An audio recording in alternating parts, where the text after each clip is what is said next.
में vision document 2047 पर 24 घंटे चली मैराथन चर्चा के समापन पर मुख्यमंत्री योगी आदित्यनाथ ने कहा कि इस महत्वपूर्ण बहस में 187 सदस्यों ने हिस्सा लिया। उन्होंने बताया कि राज्य के भविष्य के लिए एक व्यापक रणनीति तैयार की जाएगी, जिसमें सभी हितधारकों से संवाद कर सुझाव लिए जाएंगे। मुख्यमंत्री ने इस चर्चा में भाग लेने वाले सभी सदस्यों, विशेषकर विपक्ष के नेताओं को धन्यवाद देते हुए कहा कि ये दस्तावेज प्रदेश के विकास के लिए एक नई दिशा तय करेगा।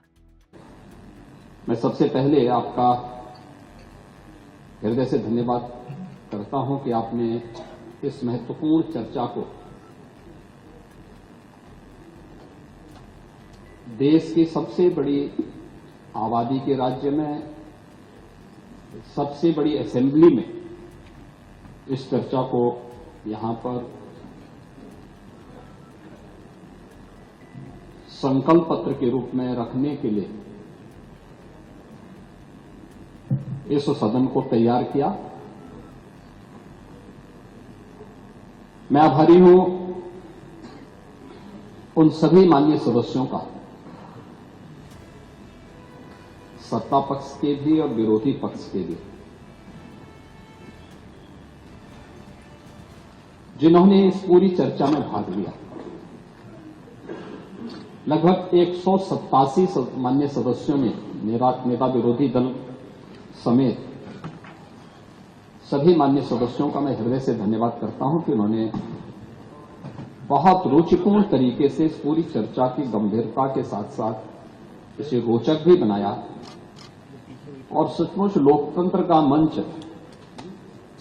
इसी गरिमापूर्ण तरीके से लोकतंत्र को इसी प्रकार से पुष्ट करता हुआ आगे बढ़ेगा जो पिछले 24 घंटे के अंदर हम लोग यहां पर सदन में और पूरा प्रदेश और पूरा देश यहां पर उठे हुए मुद्दों की ओर बड़े ध्यान से देख रहा है और सुन रहा है। हो सकता है कि अपनी अपनी दृष्टि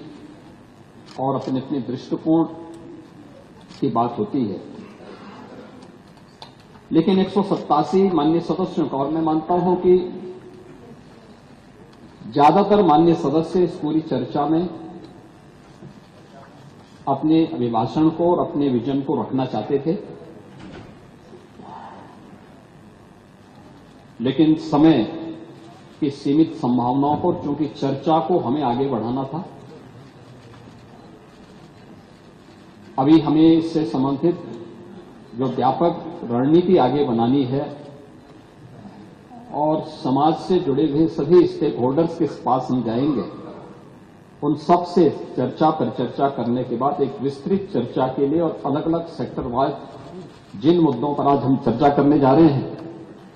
इसको लेकर के फिर हम लोग फिर सदन में आना चाहेंगे कि वास्तव में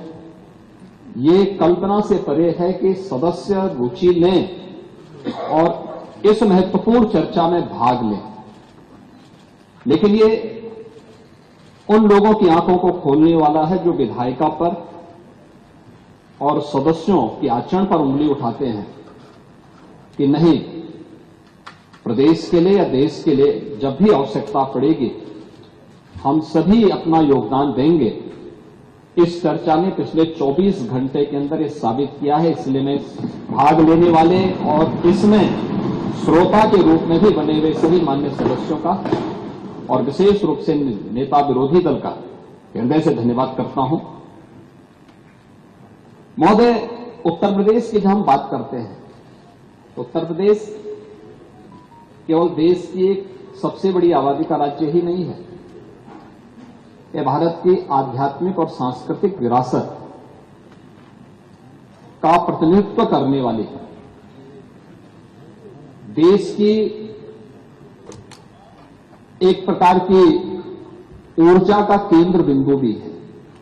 भारत की ऊर्जा का केंद्र बिंदु है जो भारत की आध्यात्मिक और सांस्कृतिक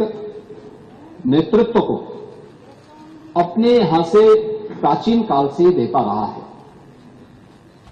और इसीलिए जब ग्लोबल इन्वेस्टर समिट में यहां लखनऊ में 2023 में उसके उद्घाटन समारोह को संबोधित करते हुए आदरणीय प्रधानमंत्री जी ने जो बातें यहां पर कही थी, उन्होंने इस बात को कहा था कि आज उत्तर प्रदेश एक आशा है, एक उम्मीद बन चुका है। भारत अगर आज दुनिया के लिए एक ब्राइट स्पॉट है तो यूपी भारत की ग्रोथ को ड्राइव करने वाला एक अहम नेतृत्व भी दे रहा है। ये आदरणीय प्रधानमंत्री जी के विचार थे जो उत्तर प्रदेश ने इस दौरान अपनी एक व्यापक कार्य योजना को लेकर के अपने कार्यक्रमों को आगे बढ़ाने का काम किया।